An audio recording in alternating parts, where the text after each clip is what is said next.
To be the bat, you gotta think like the bat. When darkness descends from the shadows, one billionaire must descend into his cave and assess the situation with the task at hand. He must put on his mask and save his city from a killing spree that is about to erupt. That's how I can sum up 2016 Telltale's Batman. I wasn't a huge fan when I first played Batman Arkham Asylum. I mean, don't get me wrong, it's a good game, but not as much as everyone else. On the other hand, you got Batman the Telltale series, which is the best Telltale game I played last year. Just like with The Walking Dead and New Frontier, I won't talk about it much since it's a point and click, choose your own options, and walking simulator Telltale game, so I'll just explain the story exactly what I did for New Frontier. The story is about billionaire playboy Bruce Wayne figuring out why Bruce's father, Thomas Wayne, was a criminal, and Gotham is now afraid of both him and Batman, since Bruce is the son of a criminal and ended up almost losing his entire company because of it. One of our partners is Catwoman, who keeps double-crossing us, not all that surprising. The origin of Two-Face was so great. Vicky Dale, a news reporter who killed her parents and was the true villain of the game, drugging others using mind manipulation. Penguin, who was Bruce's childhood friend and was a part of the Gotham killing spree, and Alfred and Lucius are literally the best backups anybody can call for. Lucius helps Bruce with gadgets and equipment, while Alfred is literally the best father figure slash butler slash comp partner anyone could ever have. There's also an extended story after we beat Two-Face, Penguin, and Vicky, where it focuses on John Doe. You know, John Doe. Remember? That one guy we met in Arkham when Vicky drugged Bruce? That one guy who sits down and watches TV all day? Yeah, that guy. He was freed from prison and wants to become a hero like Batman. Unfortunately, this is when the origin of the Joker happens, so don't act all surprised when John betrays you. Overall, the story of this game is very solid. Definitely better than Minecraft Story Mode and The Walking Dead and New Frontier in my opinion. I love Telltale's Batman so much, and it reminds me why I love Batman. Arkham Asylum was great, I won't deny that, even though I'm actually super dumb at that game. At least the puzzle solving in the Telltale series is not so difficult, even though it's pretty much the game of connect the dots. Find a connection. The bullet that killed the cop is the same type that blew up the canister. Mega Man may have been the best franchise for my 16th birthday, but Doom is a close honorable mention. I've already talked about Doom 64, how it's the least best game of all the games I played last year, and Doom, how it's a great start to a great franchise, but for now, let's talk about my favorite Doom game of all time, Doom 3. Nah, just kidding, we're talking about Doom 2, boy, because I just started playing Doom 3 this year. I'll fully admit that Doom 2 isn't the best game in the series, and I know this is clearly one of the most tedious games in the series, but I just can't help but love it. To me, the levels in this game have upscaled drastically from the original Doom, making it a more enjoyable experience for me. It just provides a bit more challenge than the original. While the graphics haven't changed, making it Doom 1.5 HD Remaster, and Knuckles, featuring Dante from the Devil May Cry series. Did I seriously put that in the script? As I was saying before, while the graphics haven't changed, making it Doom 1.5, they are still aesthetic. Seriously, this is gorgeous. Even for a Super Nintendo game. Honestly, I don't think I can still say anything else about this game because I mentioned everything else in my Doom 64 and Doom 1993 entries that can also be applied here. But other than that, Doom 2 is still a wondrous game, even though the game can truly feel like hell on earth. Okay, I'll stop making jokes now. Out with a bang!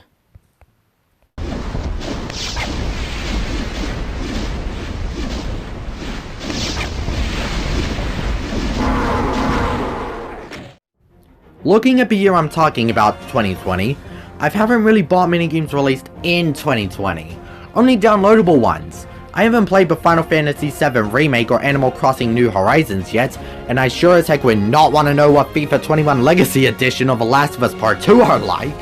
And the only game released in 2020 I've talked about so far on this list was The Elder Scrolls Blades, and you can tell what my opinion on that game is if you watch the first part of this list. But now let's talk about the final game I played that was released in 2020. It may not be the best game of the year, but it sure as heck is addicting. Ladies and gents, Ninjala.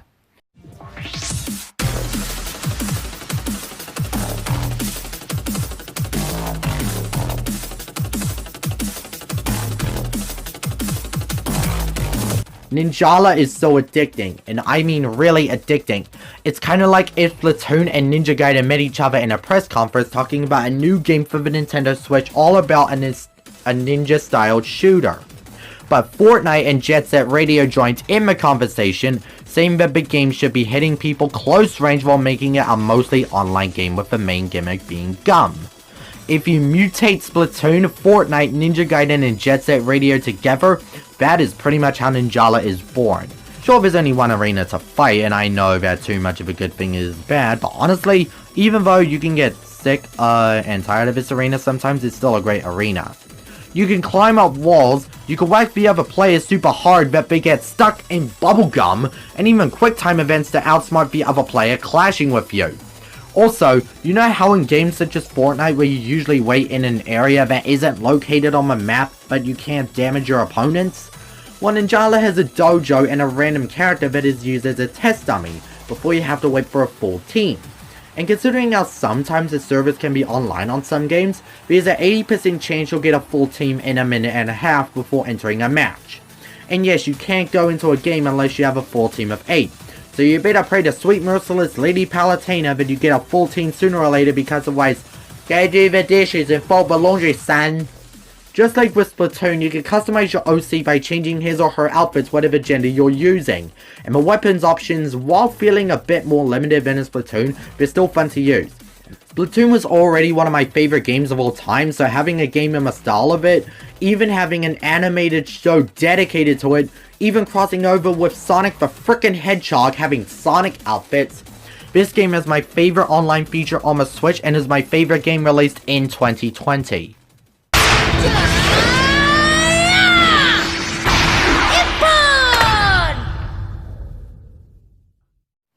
Speaking of Sonic, the only Sonic game we've had so far was Sonic Advance 3.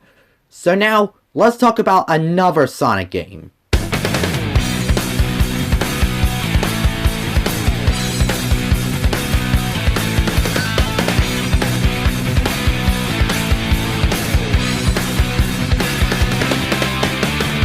Sonic Adventure has divided the fanbase between the love or hate category of this game, and honestly, I'm on the verge of both sides. Don't get me wrong, Sonic Adventure is still a good Sonic game, but there are things about this game I just wasn't pleased with. Sonic Adventure is glitchy, but at least it isn't as glitchy as Sonic 06 and Rise of Lyric. The stages, however, are one of the mixed bags for me about this game. I love levels such as Emerald Coast, Windy Valley, Lost World, and Speed Highway, but on the other hand, I hate levels such as Skydeck, Hot Shelter, and surprisingly Twinkle Park. But since we're on the games that I like, what do I love about Sonic Adventure? The gameplay. Even though I personally dislike the controls in this game, I really love how fast the characters can go minus 2 exceptions. Like most Sonic games, the music I can't complain about. It's really great. Music such as every single character theme, Open Your Heart, and some of the stage themes such as Emerald Coast, Windy Valley, Final Egg, Lost World, and Speed Highway are my favorite stage themes in the game. And besides, 2 stories in particular, the 4 out of 6, not including the last story, are all great. Heck, even one I found at least tolerable I can still enjoy from time to time. Sonic's story has you zipping around blazing fast through the stages stopping Eggman and Chaos. Tails' story has you racing other characters to the destination with the multiple shortcuts you could take in this story. It's entirely possible to beat the story in just under an hour. Knuckles' story has you trying to find the pieces of a Master Emerald, and unlike Sonic Adventure 2 where I completely hated the treasure hunting stages, Sonic Adventure is a lot nicer, but I can find problems within the story, which is why I find it tolerable. And Gamma's story is easily the best story in the game, with an actual deep and depressing story arc for a frickin' robot, and goes around the stages like the mech stages in Sonic Adventure 2, only better. Now, what about the Chao Garden? Honestly, I don't really enjoy the Chao Garden as much as I did in Adventure 2, leading it to be very disappointing. but the bosses are still some of the best aspects about this game. Well, most of the time. Because bosses such as Perfect Chaos, Eggwalker, Chaos Zero, E101 Mark II, and Sonic and Knuckles' versions of Chaos 6 are fantastic, while bosses, like the character fights, are the most lazily designed and pathetically easy bosses. Chaos 4, all 3 versions suck as hell. Chaos 2 is boring and underwhelming, the E-Series fights suck, Zero is fine, Egg Viper is literally one of the cheapest bosses in the entire damn series, and Big's version of Chaos 6, get that off screen right now. We don't talk about that travesty. But still, even though Sonic Adventure was incredibly disappointing, it was an enjoyable race for the beginning of Sonic's 3D lifespan, and I do think it's a very fun and enjoyable game.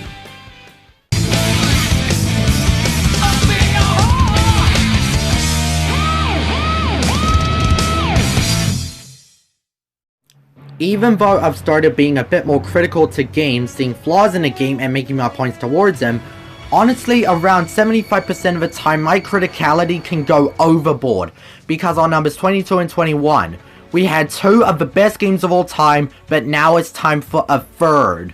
Now look guys, I understand that Metal Gear Solid 3 is known as the best game in the series, and some people see it as flawless. I, on the other hand, completely disagree, because every game has its flaws. Ever since I played Metal Gear Solid 4, which we'll get to later, I became a huge fan of Hideo Kojima's Metal Gear series, so in order for me to be considered a true fan of his series, I decided to play Metal Gear Solid 3 Snake Eater, since it's known as the best game in the series and one of the greatest games of all time. I found it to be disappointing. I'll talk about the flaws MGS3 has in a later countdown, but for now, I want to talk about why Snake Eater is a great game. The game is a prequel to the series as a whole, taking place in 1964 in Russia, with not Snake, but his father, Snake, who is now known as Big Boss, who is supposed to rescue Sokolov, and eventually Snake's old mentor, the Boss, eventually turned traitor against their country and joined Colonel Volgin and the Cobras. So the Cobra unit kidnapped Sokolov yet again to work on the Shagohod, and now your main job is stopping the Cobras from starting World War III. Thus commences Operation Snake Eater. Rescue Sokolov, stop the Shagohod, and eliminate the Boss, Volgin, and the Cobra unit before they initialize a Russian versus American World War. The gameplay to MGS3 is the most unique out of the quadrilogy, because since you're Animal Wild, you have to find some food to recover lost stamina and health and actually heal your body. The camouflage ability is useful because what percentage you have will determine how expected you'll be caught. Blending into the environment is a really cool feature and it helps get past enemy soldiers easier. And oh my sweet holy lord, the bosses are amazing. They are not my favorite lineup of bosses, but I absolutely understand why people love them. This is especially true with bosses such as Ocelot, where you have to hide behind rocks to dodge his 2 revolvers, the Pain, where you have to throw smoke grenades just to get bees off of him so you can deal damage to him, the Fear, burn the pits of hell for all I care. The End, which is one of my favorite battles in the game. For first time players, this would take you an hour. It may sound like an idea for a bad boss, but don't judge a book by its cover because this battle is absolutely legendary. The Fury is so annoying, the Sorrow is so freaky like you wouldn't believe a Metal Gear Solid boss would do. In fact, Psycho Mantis would have been the freakiest if Sorrow didn't even exist. Oh wait, he doesn't exist anymore because he's a ghost. Duh. The battle with Colonel Volgin was super easy, but it was so enjoyable where you had Ocelot help you for the first phase. The Shagohod is easily my favorite boss in the game, because the boss reminds me of every vehicle mission in every Call of Duty game ever. And you know how much I love me some sweet Call of Duty. And the boss is such a satisfying final battle with someone who is equal to you in every way. Stealth, CQC, and even shooting. It does get a bit annoying when she grabs your guns and drops them and your ammo that she took out, but either way, it was a very satisfying concluding final boss to an awesome game. And lastly, the music is super underrated and incredibly underappreciated. That when everyone thinks of a music library for this game, they always look at Snake Eater and this game's rendition of the MGS main theme. Overall, I just like Metal Gear Solid 3 Snake Eater. It may be the best in the series, but it's surely not my favorite. That's coming up soon. Snake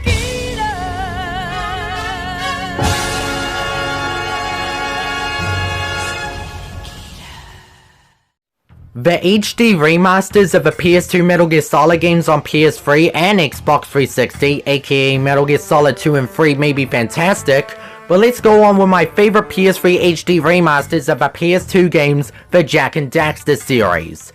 This is definitely one of my all-time favorite franchises due to vibrant colors, great gameplay, some of the most incredibly written stories for any 3D platformer series, and fantastic character interactions. But sadly, since I played Jak 3 7 or 8 years before playing the full HD games, it sadly didn't make the list of games I played in 2020. But we can still talk about the first two games, Jak and Daxter: The Precursor Legacy, and Jak 2 Renegade. Many would say Jak 2 is the worst of the trilogy, and I know I'm gonna get a lot of hate for this, but Precursor Legacy is, in my opinion, the weakest game of the trilogy. Not to say it's a bad game by any means, but considering how Jak 2 and 3 have aged better, and I mean far better, it seems as though Precursor Legacy feels not like a game in the series due to how pointy bang bang the series is driven since 2003. But this game is still fun as all heck. Even though games with collectathon scavenger hunts can be divisive, but if a collectathon is an entire game, oh lordy, these games can be so addicting. The main collectathon in Precursor Legacy is collecting all 100 power cells, and if you collect all 100 of them, you get this ending. You can get power cells in a number of ways, from just finding them scattered out in the open, to doing certain tasks from the villagers, getting a certain number of power cells to villagers and the Oracle, and even freeing 7 scout flies. The game's story is quite good as well.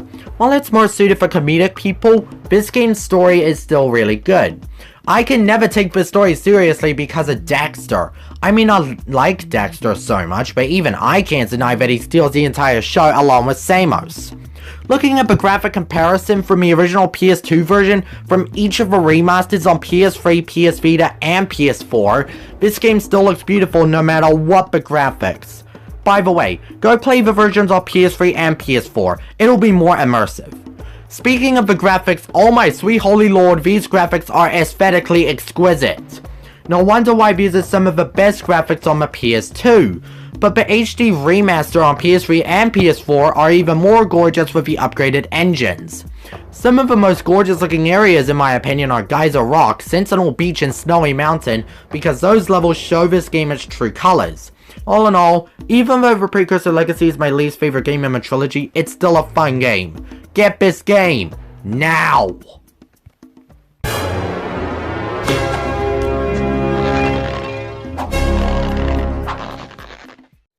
Pokemon is just an iconic gaming franchise, as well as being one of the most iconic RPGs of all time. A revolutionary series with standard RPG stuff that is leaning towards children, teaching about the simple, effective elemental weaknesses, as well as not just being able to just attack and win. Pokemon Red is a great welcome as the first game in the series. Sure, Gen 1 is filled to the brim with problems, but that wouldn't have been focused earlier on when this game was released. But looking at it, yeah, simply put, this game is aged horribly, but does it make it a bad game? No. Sure, due to the fact that psychic types are overpowered in the first generation, allowing to blow any opponent out of the way, and that those Zubats and Geodudes in every damn cave and tunnel get excessively annoying after encountering 5 in a row. Especially that some sprites look like nightmare fuel material, but all in all, Red is still a good game. The battles were really fun to endure, with the gym leaders being the staple highlights of the series. Brock, depending on the starter Pokemon you chose at the beginning, can end up being difficult or easy. Misty was a fun battle, though I wish I could say the same for the other 6. I made it to Vermilion City, but I didn't have a Pokemon that could learn me HM Cut. And that's something that ticks me off about the earlier Pokemon games, is that you have to find and catch certain Pokemon to learn HMs that they themselves know. And let me tell you, finding a Pokemon to learn Cut in Gen 1 is murder! And I still haven't found one. I'll need to Google it later on. And the music in this game is so upbeat, and for some reason, makes me feel nostalgic despite the fact I never liked Pokemon as a kid. Pallet Town is the best of these examples since it's the start of your journey, and would have been the start of every kid's journey back in their day. People who usually go back to this game are the ones who experienced their journey when they were young and impressionable. I may not have been born back then, but whenever I'm bored, sometimes I just pop in Red and have some fun with my trustworthy Wartortle. I can understand that people prefer the newer generations, but due to the infamous Poke group that are the Gen 1ers, usually we just get attacked for liking the newer ones better because of their unfair reasons. But still, while Red is hard to recommend nowadays, it's still worth a try.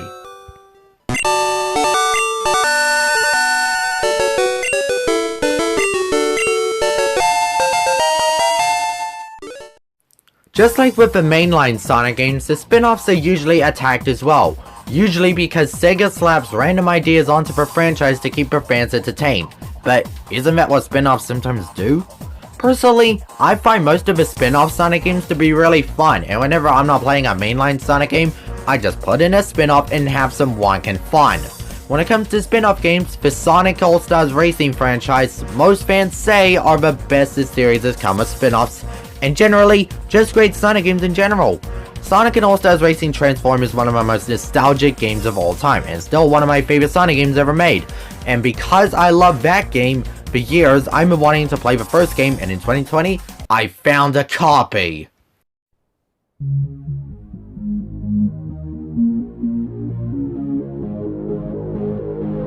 Let's go.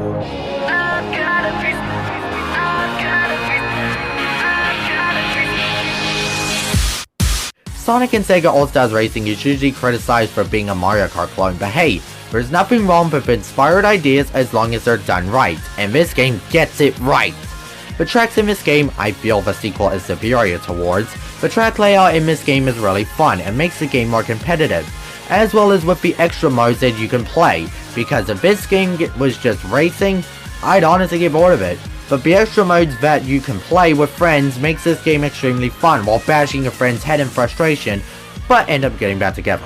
Some of my favorite extra modes are Capture the Chow, King of the Hill, and Battle.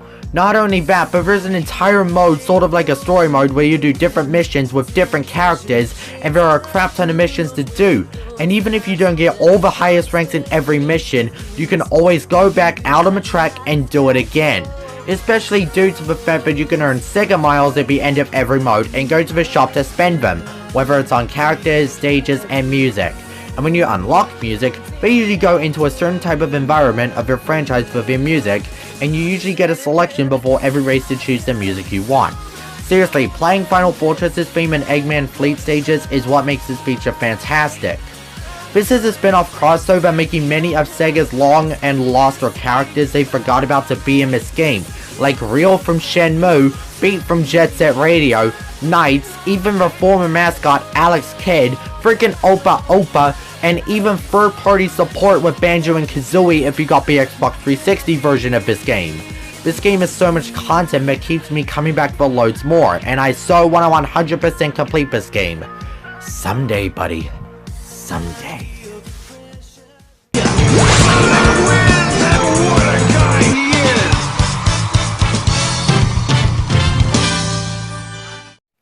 Well, I haven't talked about this game in a while.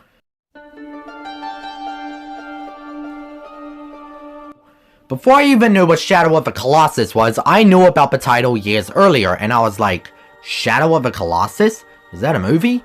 Yes, I thought Shadow of the Colossus was a movie. Anyways, when I began watching countdowns, I've seen a few people, specifically the Autark, Josh, Scorcher, Rabbit, Luigi, and Speedster, talk about Shadow of the Colossus relentlessly, and this was when I first saw footage for it. A game about defeating 16 giant beasts in a forbidden land. It must be a great game then. It actually is. And most people call Shadow of the Colossus one of the greatest games ever made and one of the most influential titles of the generation, since Okami and Twilight Princess were coming out the next year on the next-gen consoles with both games, coming out on the same-gen consoles as well. In all the countdowns that I previously mentioned, this game I said that I had not played it, and it was finally the time for me to get to playing it. The problem was that there were many people who played the game so late in its lifespan, and Shadow of the Colossus immediately began being divisive. There are many people who loved it, there are many people who found it decent, and there are many who downright hated this game. I was so scared that I was gonna hate this game, and I almost regretted buying it, cause, you know, critical eye. I'm shutting up now about that. But I wanted to see for myself. So I downloaded Shadow of the Colossus at the very beginning of December, and I freaking loved it!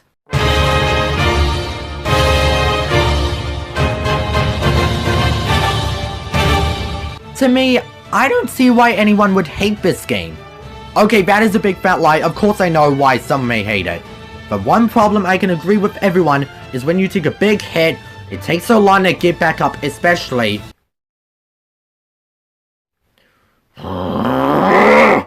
But other than that and goddamn Bassaran, I don't have much problems with this game. The overworld is really cool. The story was really deep and interesting, figuring if killing these Colossi was really the right thing to do. Especially with the battles of Avion and Kuramori, who were minding their own business until you attack them, and Phalanx, who actually does not attack for the entire fight. And of course, one of the main problems of SOTC is Aggro's controls. Personally, I didn't find riding on Aggro terrible at all. What? Yeah, kinda shocking, I know. You know, but I have had a few problems when I was riding Aggro, but I got the hang of it. Mostly because I used to do a lot of horse riding in primary, and those skills really paid off years later. User 1 Campbell, Horse Tamer of 2020. Before I end this entry, I just want to say one thing. Don't immediately hate a game before trying it. Sure, it may have some aspects you don't like, but game may not be your kind of game you're into, or you just see a lot of people flaking on it, and you're scared of even touching it. Those are the same 3 things I thought about Shadow of the Colossus before playing it a couple months earlier. There was one aspect in mid-game I still don't like. Shadow of the Colossus still isn't my kind of game, but I really enjoyed it. Shadow of the Colossus is a game that every gamer needs to play at least once. You don't have to like this game, but don't judge a game before playing it. That's like saying I don't like Final Fantasy because I don't play any RPGs aside from Pokemon. Believe me, there are many people that do that. So yeah, I give Shadow of the Colossus a recommendation to everyone. You may love it, you may hate it, but you'll never know unless you try it out for yourself. Welcome to my culture.